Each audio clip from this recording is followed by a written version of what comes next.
One of Mao Zedong's famous sayings roughly translates to a tiny spark can set the prairie ablaze. What we saw on that Beijing bridge, is it a sign of subterranean tension that's brewing right ahead of the Congress party meeting?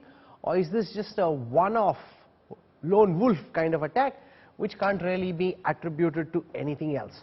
Joining us on this broadcast is Vishnu Prakash, former spokesperson of the Ministry of External Affairs, well-known Indian diplomat.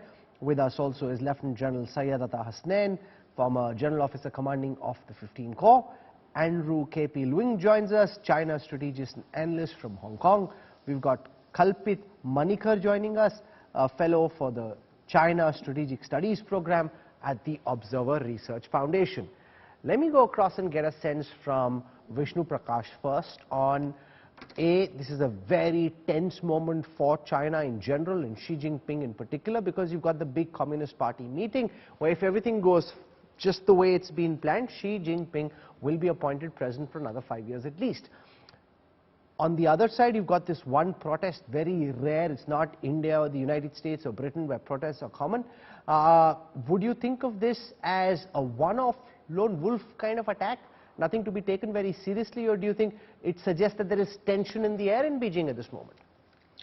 Rahul, good evening. I think both the comments are correct. There would be tension, there would be a lot of misgivings, but that will be quiet. There's a lot of internal rumbling. For the simple reason that in his 10-year rule, President Xi Jinping has treaded on too many toes. He has eliminated lots of opponents, putative rivals, and certainly they are lying in wait. But also what we saw today was, I think, was a one-off thing. But the very fact that the one-off thing also could happen is also significant, because Beijing is under literally a lockdown. The entry, the exit is being tightly controlled. Beijing or China is a police state. Everybody is under watch. So under such circumstances, for two large banners to be unveiled is something which is noteworthy. But as they say, one swallow does not make summer. I do not see that this will become a trend, because President Xi Jinping is in complete control. And it's his coronation party. I don't think that anybody will be allowed to spoil the party. And it's a choreographed event. It will go according to plan. That is most likely to happen. Rahul. General Atta Hasnain, your sense on these posters seen on a Beijing bridge, given the fact that security is at a high, given the fact that everyone's being very guarded, this does appear a bit odd, given that this is Beijing and not New Delhi. Rahul, thank you. Thank you, first of all, for having me on your show. Very important day, yes, for China. We are aware of the fact that for the last couple of weeks, there was a bit of a speculation going around about the future of President Xi himself. We were hearing of reports of coups, etc. It turned out to be mostly rumor mongering.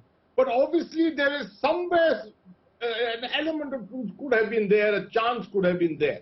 Let's compare this to Tiananmen 1989.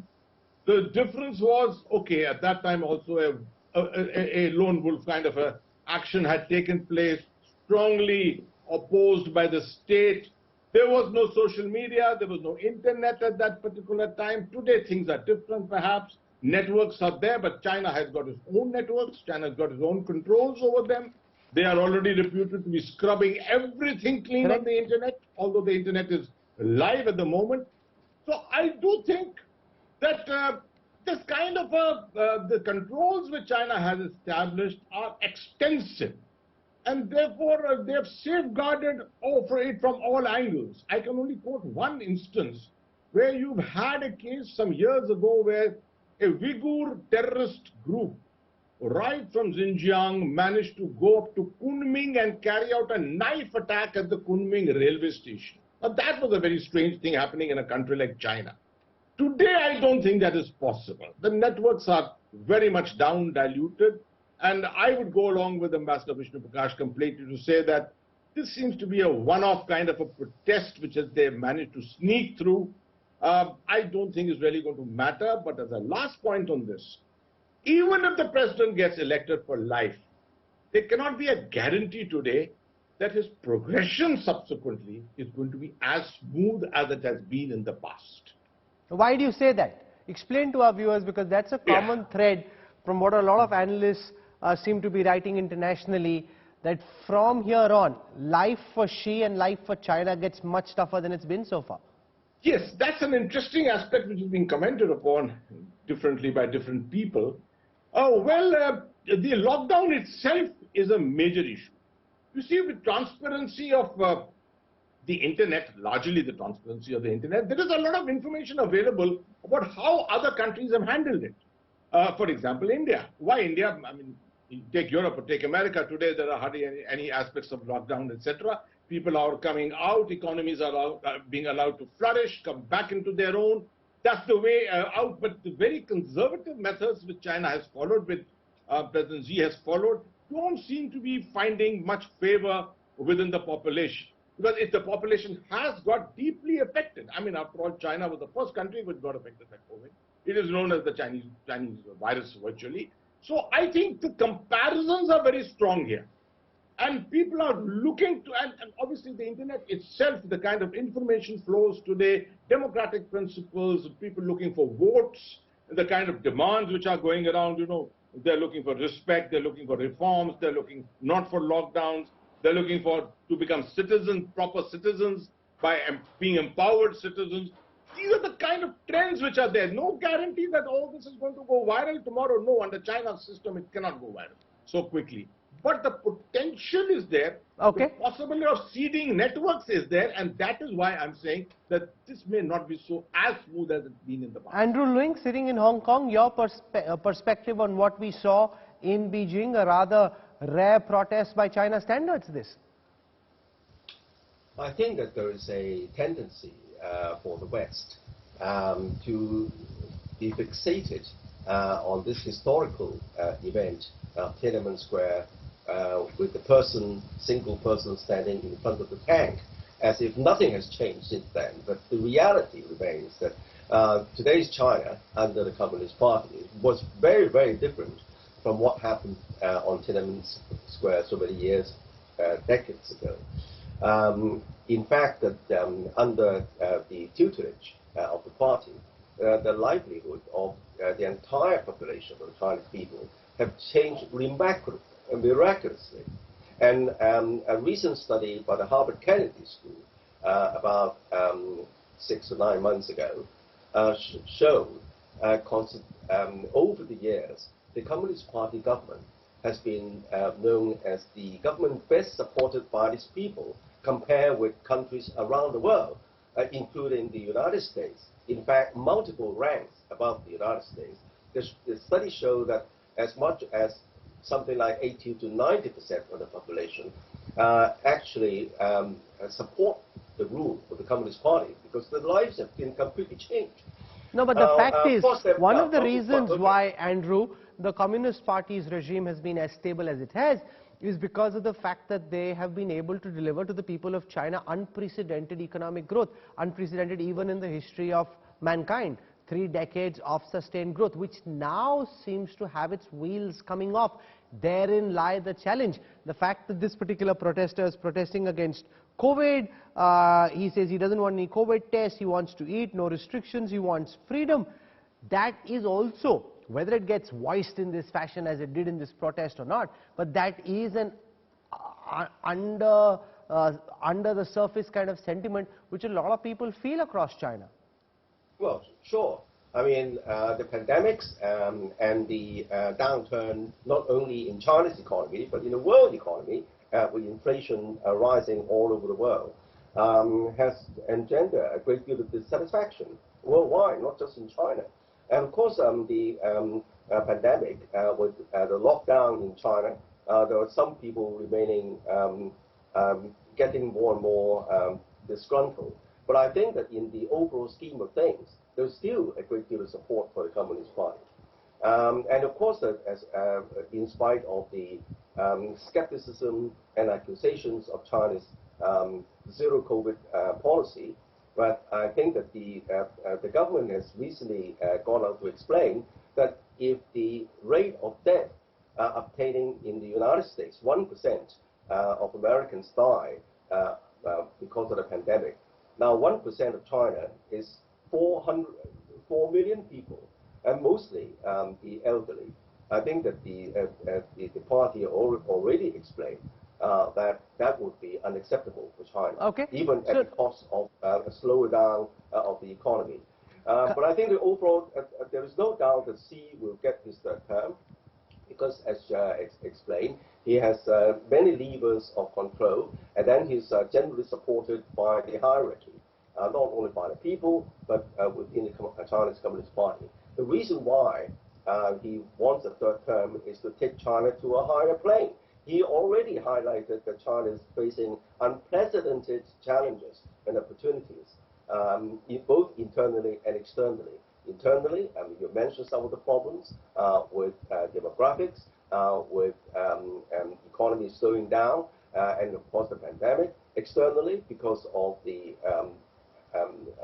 ethical confrontation with the United States. And then the world's situation is getting worse with the war in Ukraine and so on and so forth.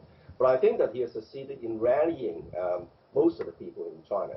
Kalpit, China is now how are the next 5 years of Xi Jinping's rule likely to be different from the last 10? I don't think anybody who's a serious observer of Chinese politics will assume that there can be any twist in the tail. This isn't Rajasthan, where Gehlot is scheduled to be Congress president, then he decides he's not going to be president. He'd rather stay on in Jaipur. This is Beijing, where it seems the decks have been cleared for Xi to get another 5 years. What are the next 5 years of Xi likely to mean for the world? How is he likely to be different from now on? Yeah, thank you, Rahul. Thank you so much. And I think to understand what the future holds for us or holds for the world, I think we need to understand what the past has been and what is the past record of Xi Jinping has been. Now, the past record of Xi Jinping has been to really initiate a sea grab in the South China Sea. Now, that went kind of unchecked, and because it didn't really, I mean, I think the world was very slow to realize the ramifications of the militarization of these islands, and now that has really emboldened Xi Jinping to basically eye sizable portions of of Indian territory, and of course Taiwan, which remains the I mean, that will be probably something that will cement his legacy if he manages to capture it. So I think there is a definite kind of urge to leave the PLA, as it were, off the leash. Okay. Ambassador Vishnu Prakash, your sense of how Xi, given that he's now facing some kind of a blowback on account of his zero COVID policy, given the fact that the wheels of economic growth are finally beginning to slow, the population is aging, is Xi likely to be different in his third term, and if so, in what way according to you? You know, Rahul, let us look at the personality of President Xi. He has rolled back whatever little freedoms were there for the people in China. He has cracked down on the real estate developers, on the tech giants, and basically his mantra is to make the party supreme. He senses threats from anybody who becomes popular. The fate of Jack Ma is very well known. And then he is a very ambitious person. This is very well known. He wants to be at least regarded at the same level as Chairman Mao, if not more. And he has turned everything on his head. Now, China, after Chairman Mao, had a collective leadership.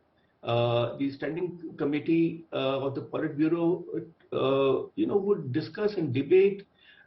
They would have serious disagreements, but they would publicly have put up a united front. Today, what we are seeing is a one-man rule, and you're seeing personalized dictatorship of President Xi Jinping. He is going to pack the Politburo and the standing committee with his proteges or cronies, whatever you call it. And if there were any checks on his authority, they would all go, because he has been ruthless in eliminating all opposition. Now, with this kind of situation, And the dream that he has sold to the people of China of the great rejuvenation of the great Chinese nation and wiping out the century of humiliation, he is going to be more and more aggressive because that is what he believes. He believes that the time has come for China. He believes that the US is a fading power.